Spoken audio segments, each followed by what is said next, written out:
నిన్న తెలుగుదేశం పార్టీ కార్యాలయంలో కడప జిల్లా తెలుగుదేశం పార్టీ జిల్లా అధ్యక్షులు భూపేశ్ రెడ్డి మిడిమిడి జ్ఞానంతో తెలిసి తెలియని విషయాల మీద అవగాహన లేకుండా మాట్లాడడం సమంజసనీయం కాదు.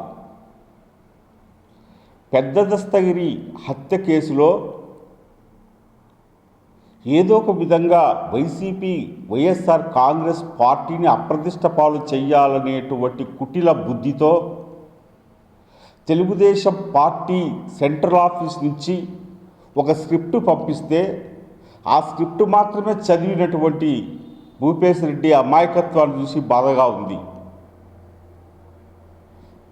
దస్తగిరి రెడ్డి మర్డర్ విషయంలో కమలాపురం మాజీ శాసనసభ్యులు వైఎస్ఆర్ కాంగ్రెస్ పార్టీ జిల్లా అధ్యక్షులు రవీంద్రనాథ్ రెడ్డి ప్రమేయం ఉందన్నట్లుగా విమర్శించడం, మరి రవీంద్రనాథ్ రెడ్డి భూ కబ్జాలు, ప్రభుత్వ భూములు, ప్రభుత్వ ఆస్తులతో ఆక్రమించుకున్నారని ఒకవైపు చెప్తున్నాడు. కేవలం రాజశేఖర్ రెడ్డి గారి బామర్దిగా జగన్మోహన్ రెడ్డి మేనమామగా రాజకీయాలు చలామణి చేస్తున్నాడు. కేవలం ప్రజాప్రతినిధులు పదవులకు మాత్రమే రిమోట్ కంట్రోలు రవీంద్రనాథ్ రెడ్డి చేతిలో ఉంది అని చెప్పి సంబోధించడం సరైనటువంటి సమంజసీయం కాదు. ఫస్ట్ చరిత్ర తెలుసుకొని మాట్లాడు భూపేశ్ రెడ్డి. రవీంద్రనాథ్ రెడ్డి ఎవరు, ఏంటి, ఏ విధంగా ఎదిగాడనే విషయం మీ తండ్రి నారాయణ రెడ్డిని అడగండి. మరి మీ అబ్బా చనిపోయినటువంటి శంకరెడ్డికి బాగా తెలుసు. వాస్తవాలు తెలుసుకొని మాట్లాడాల. 1986లో రాయలసీమ యువ పోరాట సమితి పేరుతో ఈ రాయలసీమ కడగండ్ల కష్టాలను ఎప్పటికప్పుడు ప్రభుత్వ దృష్టికి తీసుకుపోయి ప్రజా ఉద్యమాల ద్వారా, ప్రజా యువత విద్యార్థి ఉద్యమాల ద్వారా ఎదిగినటువంటి నాయకుడు రవీంద్రనాథ్ రెడ్డి. ఎవరి దయాదాక్షిణ్యాలతో ఎవరి పేరో చెప్పుకొని వారసత్వ రాజకీయాలకు తెరలేపినటువంటి వ్యక్తి కాదు రవీంద్రనాథ్ రెడ్డి. ప్రజల మధ్యలో ఉంటూ ప్రజా సమస్యల మీద, ప్రాంత సమస్యల మీద, రాయలసీమ సమస్యల మీద ఆ రోజు ఎన్టీ రామారావుని నిలేసినటువంటి ఉద్యమ రూపాలను, ఉద్యమ కార్యక్రమాలను నాయకత్వం వహించే నాయకుడైనాడు. చింతగుమ్మ దిన్న జెడ్పీటీసీగా, జిల్లా పరిషత్ వైస్ చైర్మన్గా, కడప మేయర్గా, కమలాపురం శాసనసభ్యులుగా 2 సార్లు గెలవడం, అనేకమైనటువంటి ఈ జిల్లా, ఈ రాయలసీమ ప్రాంత సాగునీటి ప్రాజెక్టులైతేనేమి, ఈ రాయలసీమ సమస్యల మీద పూర్తి అవగాహనతో కూడుకున్నటువంటి నాయకుడు. మీలాగా సిమెంట్ ఫ్యాక్టరీలలో దందాలు చేసి ఆర్టీపీపీలో ఆ బూడిద అమ్ముకొని ఆ డబ్బులతో రాజకీయాల్లో రవీంద్రనాథ్ రెడ్డి చేయలే. ఏమి రాజకీయ నాయకులు అయితే వ్యాపారాలు చేయకూడదా? వ్యాపారాలు చేసుకోవచ్చు, కానీ పనికి మాలిన వ్యాపారాలు చేయకూడదు. రవీంద్రనాథ్ రెడ్డి ఏ రోజు కూడా ప్రభుత్వ స్థలాలను కానీ, డీకేటీలను కానీ పేద ప్రజలను భయంభ్రాంతులను చేసి వారి ఆస్తులను లాక్కున్నటువంటి దాఖలాలు ఏవైనా ఉంటే మాట్లాడండి. అంతే తప్ప మీలాగా దౌర్జన్యాలు చేసి మామూలు తీసుకొని కప్పాలు కట్టించుకొని సిమెంట్ ఫ్యాక్టరీల దగ్గర డబ్బులు వసూలు చేసుకోలేదు. ఆర్టీపీపీలో ఫ్లై యాష్ అమ్ముకొని ఆయన బ్రతకడం లేదు. కొంత సమయాన్ని కేటాయించుకొని వ్యాపారాలు, న్యాయబద్ధమైనటువంటి వ్యాపారాలు చేసుకొని, ఎందుకంటే ఆయనకు సంసారం, భార్య, పిల్లలు ఉన్నారు, ఆయన బ్రతకాల. వ్యాపారాలు చేసుకోకపోతే ఏ విధంగా జీవిస్తారు వీళ్ళు? 2, పెద్ద దస్తగిరి ఇంట్లో రవీంద్రనాథ్ రెడ్డి గారి బినామీ పేర్లతో డాక్యుమెంట్లు 135 డాక్యుమెంట్లు దొరికాయని చెప్పి మీడియాతో నువ్వు మాట్లాడుతున్నావు. ఉండొచ్చు, బినామీ పేర్లు కాదు. ఈ దస్తగిరి అనేటువంటి వ్యక్తి మీడియేటర్, రియల్ ఎస్టేట్ వ్యాపారి. ఏమైనా ఆస్తులు అమ్మేటప్పుడు, కొనేటప్పుడు కానీ ఏ మీడియేటర్ అయినా కూడా డాక్యుమెంట్ అడుగుతాడు. ఆ రూపంలో రవీంద్రనాథ్ రెడ్డి కూడా ఒకటో రెండో ఏదైనా డాక్యుమెంట్లు ఇచ్చినచ్చు, అవి ఫోటోస్టాట్ పేపర్ అవి ఉండొచ్చు అంతే తప్ప మొత్తం రవీంద్రనాథ్ రెడ్డి బినామీనో ఇంకొకటి ఇవన్నీ ఎందుకు మాట్లాడుతున్నారు? మీరు యూటర్న్ రాజకీయాలు చేస్తున్నారు. అధికారం మీది, అధికార యంత్రాంగం మీ చేతిలో ఉంది, పోలీస్ యంత్రాంగం మీ అరిచేతుల్లో ఉంది.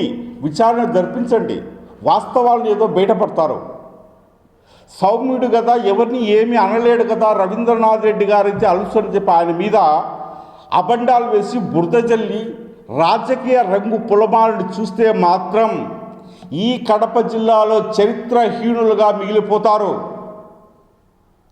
ఇంకొక ఆయన పులివెందుల్లో ఎమ్మెల్సీ రాంగోపాల్ రెడ్డి ఉత్తర కుమార్ ప్రభావాలు పలుకుతూ ఉంటాడు. ఆయన